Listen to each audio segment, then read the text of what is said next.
Hello student, welcome to Valini nursing academy. हम पढ़ रहे हैं बीएससी नर्सिंग फर्स्ट ईयर का सब्जेक्ट नर्सिंग फाउंडेशन, जिसका चल रहा है आपका वाइटल साइन। वाइटल साइन बहुत इंपॉर्टेंट चैप्टर है, जिसमें हम अभी नेक्स्ट पढ़ेंगे टेम्परेचर अल्टरेशन। टेम्परेचर में क्या क्या बदलाव आते हैं, ठीक है। इससे पहले बॉडी टेम्परेचर के बारे में मैंने प्रीवियस वीडियो में बता दिया है, जो पार्ट 1 पार्ट 2 करके डिवाइडेड है। आप उसमें जाके चेक कर सकते हैं, और अगर आपको कोई भी डाउट होता है तो आप मुझे पूछ लीजिएगा कमेंट बॉक्स में, मैं रिप्लाई करूंगी। और मेरे चैनल को लाइक कर लीजिए, सब्सक्राइब कर लीजिए और बेल आइकन पर क्लिक कर लीजिए। ओके, सो आपका है टेम्परेचर अल्टरेशन। बॉडी टेम्परेचर में क्या क्या बदलाव आते हैं, तो फर्स्ट आता है आपका hyperthermia. Hyperthermia is a condition elevated more that normal body temperature, ठीक है। वही हाइपरथर्मिया, बॉडी का टेम्परेचर राइज हो रहा है मतलब, ठीक है। हाइपर मतलब बढ़ जाना, तो बॉडी का टेम्परेचर क्या हो रहा है यहाँ पे, एक ऐसा कंडीशन है जिसमें elevate more than normal body temperature. आपका बॉडी टेम्परेचर जो नॉर्मल बॉडी टेम्परेचर है, उससे क्या हो रहा है, आपका बॉडी टेम्परेचर एलिवेट हो जा रहा है, वो बढ़ जा रहा है, तो that is called hyperthermia. Hyperthermia के कुछ भी कॉजेस हो सकते हैं। तो पहला आता है आपका इन्फेक्शन।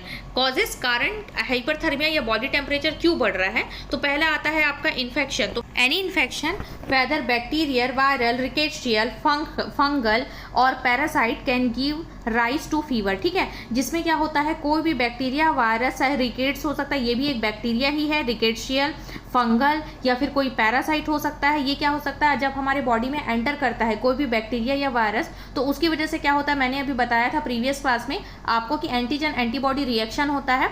उसकी वजह से क्या होता है, आपके बॉडी में फाइटिंग स्टार्ट होती है और आपका बॉडी टेम्परेचर ऑटोमेटिकली राइज हो जाता है। नेक्स्ट होता है आपका नियोप्लाज्म।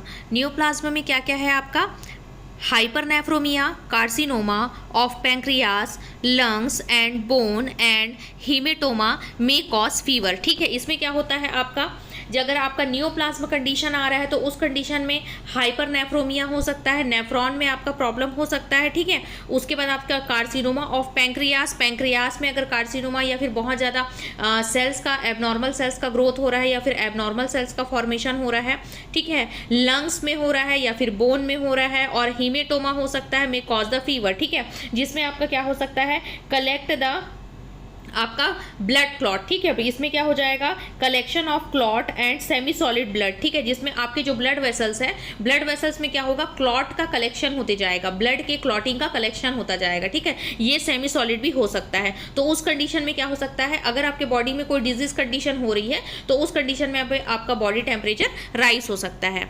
देन आता है आपका वस्कुलर कॉसेस। वस्कुलर कॉसेस में आपका आएगा acute myocardial infection, pulmonary embolism, then आता है आपका पॉन्टेन, फिर आता है हैमरेज, में ऑल्सो कॉज द फीवर, ठीक है। जिसमें आपका क्या आएगा, जैसे वस्कुलर कॉसेस आ रहा है, वेसल्स में आपके प्रॉब्लम हो रहे हैं, तो आपका मायोकार्डियल इन्फेक्शन हो सकता है, पल्मोनरी एम्बोलिज्म हो सकता है, ठीक है। देन आता है आपका पॉन्टेन हो सकता है, हैमरेज हो सकता है। ये सब चीज़ों की वजह से आपका बॉडी टेम्परेचर क्या हो जाएगा, राइज हो जाएगा, बढ़ जाएगा। देन आता है ट्रॉमा। ट्रॉमा पता है, मैसिव क्रूज इंजरी में लीड टू द पैरेक्सिया। वही अगर मान लो हो सकता है एक्सीडेंट हो गया, कहीं बॉडी में इंजरी हो गई, तो उस कंडीशन में भी क्या होगा, बॉडी टेम्परेचर राइज हो जाएगा। नेक्स्ट है मैनेजमेंट ऑफ सीवियर फीवर, ठीक है। ये हम नेक्स्ट क्लास में पढ़ते हैं। अगर आपको कोई भी डाउट होता है तो आप मुझे कमेंट बॉक्स में पूछ सकते हैं। Thank you.